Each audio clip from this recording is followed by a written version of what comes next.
this is an important strategic datum, not merely a sociological one, because the dissipation of anti-communist energy in America is the squandering of a very great natural resource. And this is something that you can't collect back. It's very easy for a Stalin to enter into a pact with a Hitler and then reverse himself the next day. But it's much more difficult for us to do so. That being the case, too many people feel now that we are engaged in a sublime chess game, that Mr. Nixon is in control of all the pieces.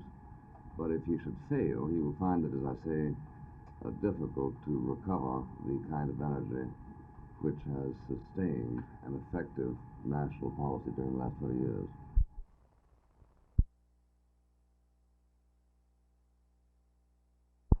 The price controls usually are effective in the short run or in the long run. They're effective in the middle run. But the notion that we're engaged in progressive politics when we have price controls and tariffs, it strikes me as one of those great hallucinations that only politicians can impose on a people. Tariffs are recidivist, reactionary, and so are price controls, to say nothing of the sheer effrontery of somebody telling you and me how much we can contract for each other's services for.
Do-it-yourself fans had a field day in Fort Worth this afternoon.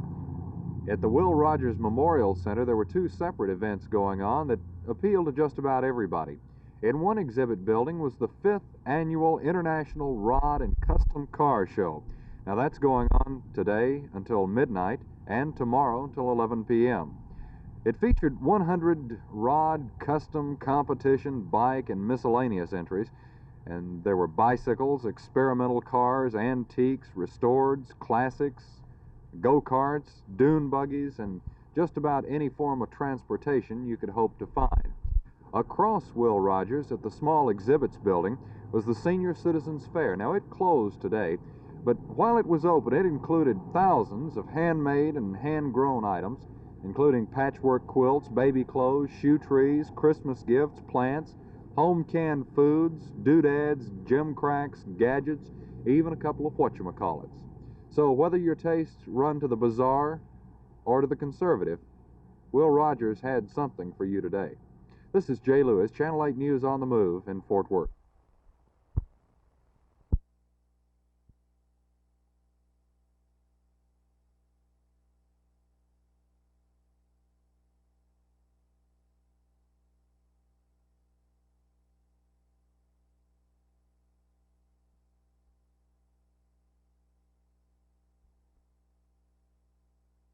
I would say that I can see no justification for it. That is, if this country ever should do it, within the next 20 or 30 years, there would be no justification for it. We would never, in the next 20 or 30 years, impossible, reach the levels of population that would justify such a move. Even in the next 50 years.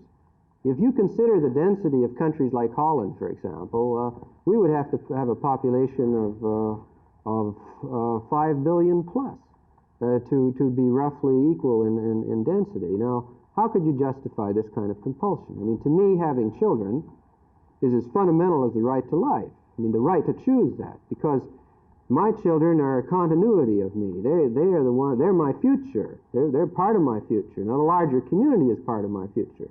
As long as I'm not disenfranchised, as long as I'm part of the decision-making process, then I might choose not to have children, right? I'm still participating in the future of the community.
Tomorrow's meeting of the Fort Worth City Council may mark the first time that the new council chambers will be filled with people. The reason being a proposed city ordinance in changing of the zoning for open saloons in commercial E zones. Councilman Pat Reese is the man that proposed this zoning change. Reese is now having some second thoughts about the change. When I was elected to the city council, I pledged to try to represent all the citizens of Fort Worth. And I believe the democratic way to represent the citizens of Fort Worth is to try to support the view of the majority. Now, it certainly is evident to me at this time that the majority of the citizens do not want the amendment to the e-commercial district allowing mixed beverage permits in e-commercial zoning. Therefore, I have completely changed my mind, and I intend myself to make the motion Monday to disapprove the change in the e-commercial district. In other words, to accept the recommendation of the zoning commission and leave it as it is. Whether or not the city council chambers will be packed tomorrow remains to be seen, but all in all, it should be a very interesting meeting. This is Bob Schaus with News 8 on the Move in Fort Worth.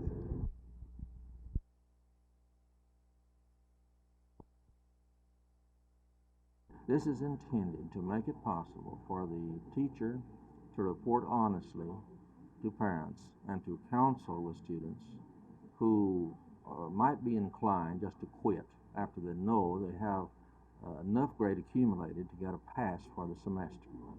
Did you find that some students were purposely making F's after making, say, an A and a B the first 6 weeks, then goofing off? Well, there are instances of students being distracted or quitting for some reason or other. The percentage, I'd say, wouldn't be high. This is not the main motivation for most students, but it is a motivation for some.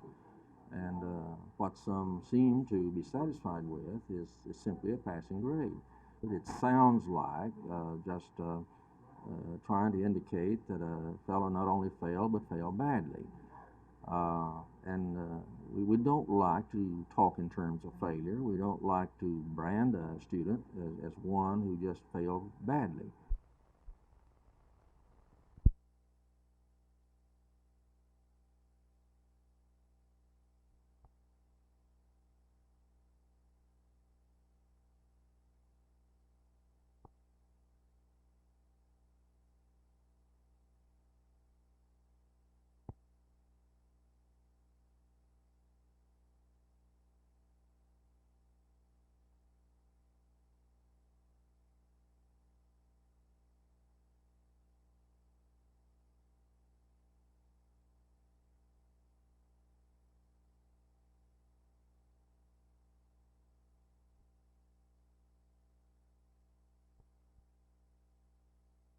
What do you consider to be the prime problem right now facing licensed daycare centers in Texas? Well, I think the prime problem right now is that we have good standards, but we have no teeth in the law that if these people are not meeting standards, to close them down. Well, what happens now if a daycare center is not meeting state standards? They just go right on working, just as if they were meeting standards.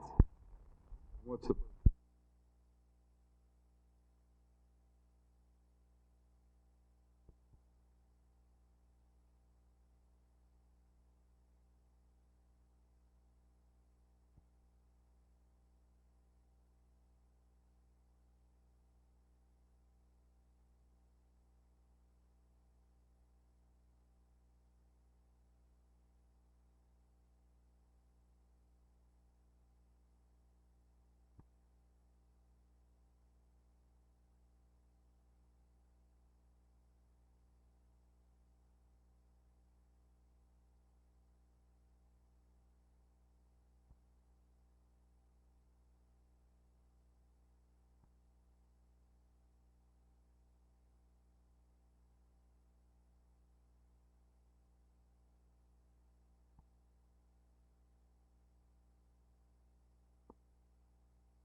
We can never achieve peace by means of guns or by means of atomic reactors or any sources.